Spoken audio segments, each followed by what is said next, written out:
గుర్తుపెట్టుకోవాలి. తాటి ముంజలను ఎలా తినాలి అంటే, వీటి తాలూకు ఉపయోగం మీకు జరగాలంటే పొట్టు తీయకుండా తింటేనే మంచిది. చాలామంది తాటి ముంజల్ని పై పొట్టులాగా ఉండేటువంటి ఆ పొర తీసేసి తింటూ ఉంటారు. కానీ ఆ పొట్టు ద్వారా కూడా మీకు అనేక రకాల పోషకాలు అందుతాయి. అనారోగ్యంతో బాధపడుతున్నప్పుడు ఈ పోషకాలు చాలా అవసరం. అలాగే ఈ పొట్టు వల్లనే శరీరానికి ఎక్కువ చలవ చేస్తుంది. కాబట్టి తాటి ముంజల్ని అమ్మో పొట్టుతో తినేస్తానేమన్నా అయిద్దేమోనన్న భయం లేకుండా హ్యాపీగా పొట్టుతో సహా తినేయండి. అది పొట్టు తిన్నప్పుడు మీకు అంత రుచిగా అనిపించకపోవచ్చు మొదట్లో.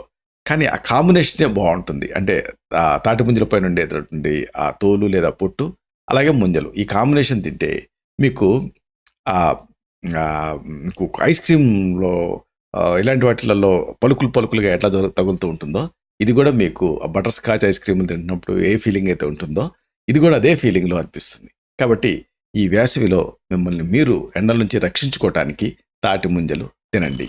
ఆరోగ్యంగా ఉండండి.